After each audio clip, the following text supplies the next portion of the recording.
Telangana group 1 mains ఫలితాల వివాదంపై హైకోర్టులో మరోసారి విచారణ జరిగింది.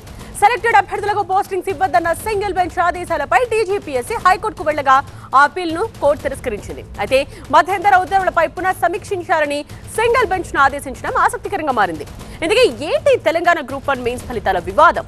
గ్రూప్ 1 నియామకాలపై సింగిల్ బెంచ్ స్టే ఎందుకు విధించింది? గ్రూప్ 1 మెయిన్స్ పరీక్షల మూల్యాంకనం, పరీక్షా కేంద్రాల కేటాయింపుల వ్యవహారం దుమారం రేపుతూనే ఉంది. గ్రూప్ 1 మెయిన్స్ ఫలితాల్లో అవకతవకలు జరిగాయంటూ పలువురు పిటిషనర్లు హైకోర్టును ఆశ్రయించారు. గతంలోనే ఈ పిటిషన్ను విచారించిన హైకోర్టు సింగిల్ బెంచ్ నియామకాలు తాత్కాలికంగా నిలిపివేయాలంటూ మధ్యంతర ఉత్తర్వులు జారీ చేసింది. విచారణ పూర్తయ్యే వరకు నియామక పత్రాలు ఇవ్వొద్దని టీజీపీఎస్సీని సింగిల్ బెంచ్ ఆదేశించింది. అయితే సర్టిఫికేట్స్ వెరిఫికేషన్ చేసుకునేందుకు అవకాశం కల్పించింది. ఈ ఉత్తర్వులను సవాలు చేస్తూ టీజీపీఎస్సీ హైకోర్టుకు వెళ్లింది.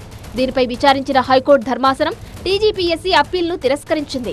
ఆపై టీజీపీఎస్సీ పిటిషన్పై సింగిల్ బెంచ్ మళ్లీ విచారణ జరపాలని ఆదేశాలిచ్చింది. ఏమండి, ఇప్పటి నుంచి నాకు ఇంటి పనిలో కొంచెం ఎక్కువ హెల్ప్ చేయండి. ఎందుకు? నీకు జాబ్ దొరికిందా? నాకు నేనే బాస్ అవ్వాలనుకుంటున్నా. ఎలా? బాస్ వాలా బీ ద బాస్. వేసవి సెలవులకు ముందే గ్రూప్ 1 వివాదంపై తుది ఆదేశాలు ఇవ్వాలని సింగిల్ బెంచ్ కు హైకోర్టు డివిజన్ బెంచ్ స్పష్టం చేసింది. మరోవైపు టీజీపీఎస్సీ చైర్మన్ కు కేంద్ర మంత్రి బండి సంజయ్ లేఖ రాశారు. గ్రూప్ 1 మెయిన్స్ అభ్యర్థుల సందేహాలను తీర్చాలని కోరారు. సమగ్ర సమాచారం అందించాలని కోరిన బండి సంజయ్ టీజీపీఎస్సీ సమాధానం ఆధారంగా హైకోర్టులో ఇంప్లీడ్ పై నిర్ణయం తీసుకోనున్నట్లు తెలిపారు. ఇదిలా ఉంటే టీజీపీఎస్సీని వివాదాలు వెంటాడుతున్నాయి. గత ప్రభుత్వ హయాంలోనూ గ్రూప్ 1 ఎగ్జామ్స్ విషయంలో తీవ్ర దుమారం రేగింది. అయితే కాంగ్రెస్ అధికారంలోకి వచ్చాక టీజీపీఎస్సీని ప్రక్షాళన చేసి వివాదాలు లేకుండా ఎగ్జామ్స్ నిర్వహించి నియామకాలు చేపడుతోంది.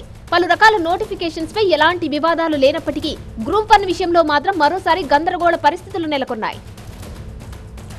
ఇదే విషయానికి సంబంధించిన కంప్లీట్ డీటెయిల్స్ తో సీనియర్ కరెస్పాండెంట్ విద్యాసాగర్ లైవ్ లోనే సిద్ధంగా ఉన్నారు. విద్యాసాగర్, గ్రూప్ 1 సాధించినా కూడా ఈ ఉద్యోగ పోరాటం ఏంటి? అసలు ఎందుకు ఈ కష్టాలు? ఏం జరుగుతోందంటారు?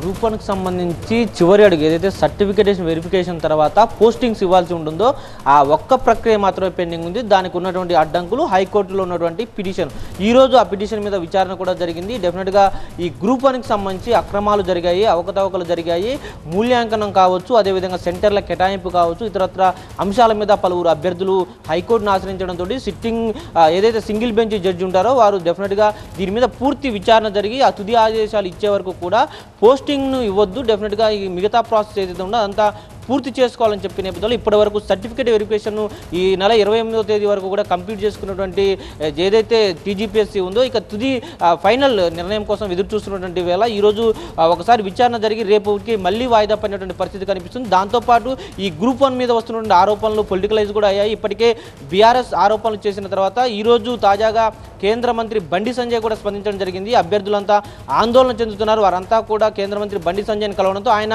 టీజీపీఎస్సీ చైర్మన్ బుర్రా వెంకటేశంకు ఒక లెటర్ రాశారు.